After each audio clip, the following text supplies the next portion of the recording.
Sahabat yang mulia ini senantiasa melakukan amal ibadah yang membuat Rasulullah SAW menanyakan kepada beliau radhiyallahu anhu, yaitu diterangkan oleh Imam Nawawi rahimahullah dalam yaitu kitab Riyadhus Shalihin an Abi Hurairah radhiyallahu anhu anna Rasulullah sallallahu alaihi wasallam qala lil Bilal ya Bilal hadithni bi arja amalin amiltahu fil Islam fa inni sami'tu dafna 'alaik baina yadayya fil jannati qala ma amiltu amalan arja indi in anni lam atahhir tuhuran fi sa'ati min al-laili aw nahar illa sallaitu bidzalik at-tuhuri ma kutiba li an usallim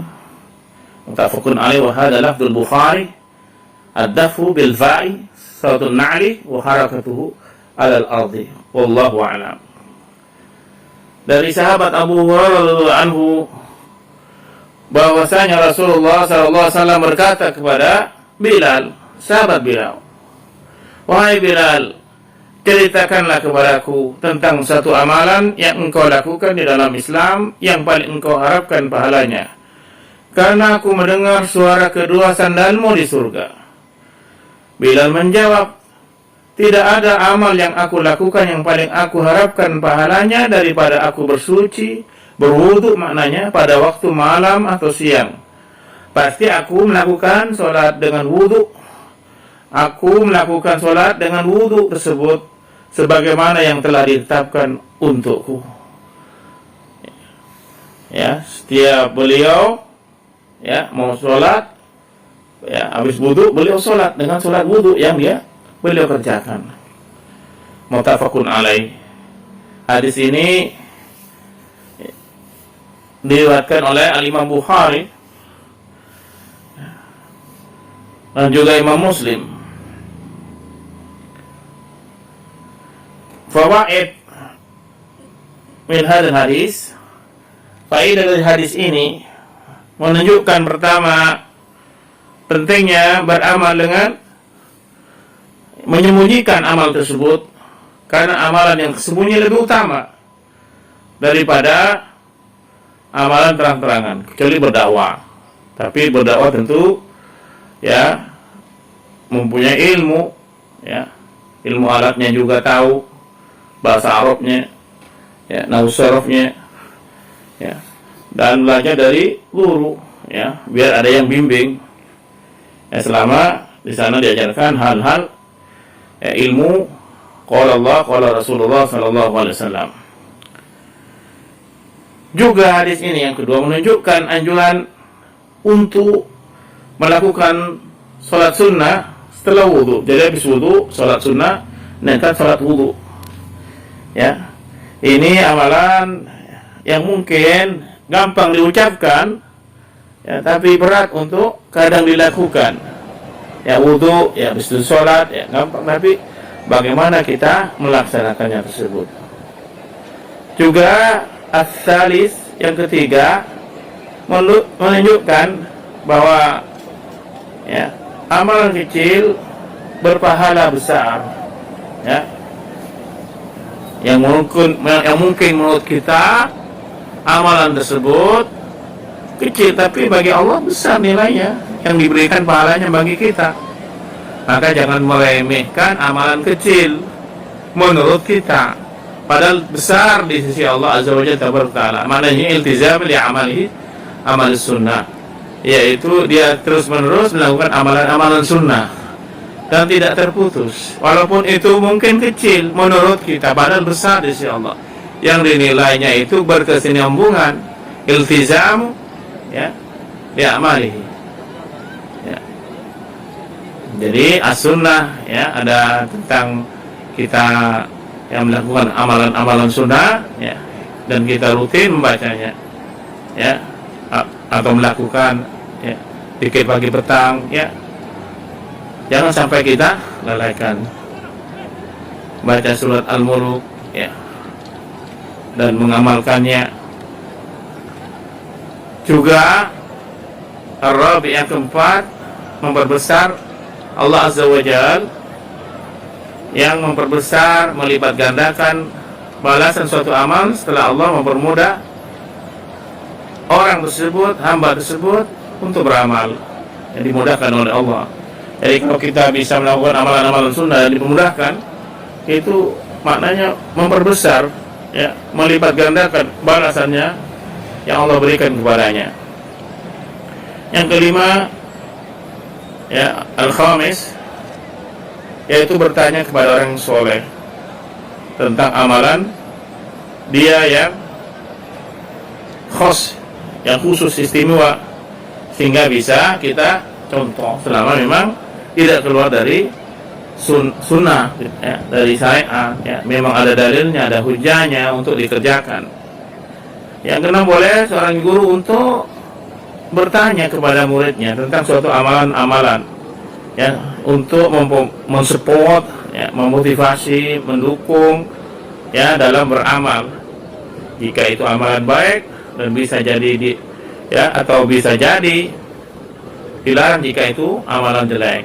Artinya seorang guru boleh memantau muridnya, ya, dalam mengajar ilmu agar bisa dibimbing murid tersebut. Dan ini kalau amalan bagus bisa, ya, didukung, dimotivasi, dan Rasulullah SAW mendukungnya. Ada di depan Nabi SAW. Artinya, ya, kaidah di sini maknanya ketika sahabat melakukan amalan-amalan itu bukan berarti tidak ada contoh dari Nabi SAW. Dan sebelumnya kita bahas bahwa Rasulullah SAW memerintahkan untuk melakukan sholat sunnah wudu dalam hadis yang lain, ya, dan dikerjakan oleh Bilal, ya, bin Rabah radhiyallahu anhu. Dan pentingnya kita untuk senantiasa mengiltizam, terus menerus melakukan amal tersebut,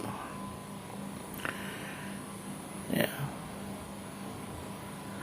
Dan selanjutnya, yaitu ini juga menunjukkan keutamaan Bilal, ya, keutamaan sahabat Bilal radhiyallahu anhu, dan juga agar supaya Asamin yang ke-8 untuk menjaga wuduknya. Kita dianjurkan untuk menjaga wuduk kita, ya, berhadas langsung kita wuduk, ya, maaf misalnya dia kentut, dia langsung wuduk, ya, ya, dan tohur dalam keadaan suci tubuhnya. Dan banyak faedah-faedahnya. Dan orang yang masuk surga dengan rahmat Allah, ya, orang masuk surga itu dengan rahmatnya Allah. Sedangkan derajat di surga itu sesuai amalannya. Amalannya apa? Nanti derajatnya di surga sesuai amalannya dia waktu di dunia, yang tentunya amalan tersebut diterima di sisi Allah. Dan perlu diketahui bahwa surga dan neraka adalah makhluk Allah yang sudah ada sampai saat ini, ya. Dan orang yang mengamalkan amalan-amalan sunnah terbukti dengan sahabat Bilal, keistimewaan beliau. Allah tampakkan amalan tersebut menempatkan beliau berada dalam surga, ya. Bilal radhiyallahu anhu, ya, terdengar langkah kakinya oleh Rasulullah sallallahu alaihi wasallam. Dan yang membuat mendengar ini adalah wahyu, ya, bukan impian semacamnya. Karena bagi Rasulullah SAW, hal-hal yang gaib memang Allah tampakkan kepada beliau. Dan kita sebagai umat, ya, Rasulullah SAW yang kita cintai, beliau panutan kita sampai kita meninggalkan dunia ini, agar senantiasa kita, ya, shadiq, ya, membenarkan, benar, jujur kalbu ini tentang seluruh sabda Nabi SAW adalah benar adanya, dan kita tidak ada keraguan. Dan ini kita ahli sunnah, ya, dan tidak ada keraguan dalam kalbu kita. Apa yang dicontohkan Nabi, apa yang dilarang Rasulullah SAW kita jauhi. Apa yang dianjurkan Nabi, apa yang disabdakan Nabi, perkara itu gaib, ya, dan kita tidak tahu, kita mengimaninya, dan tidak boleh ada keraguan dalam kalbu kita. Dan kalau ada pun ada keraguan, itu adalah penyakit yang menyebabkan kepada kenifak, ya, nifaq dan kufur. Waliyadzubillah. Ya.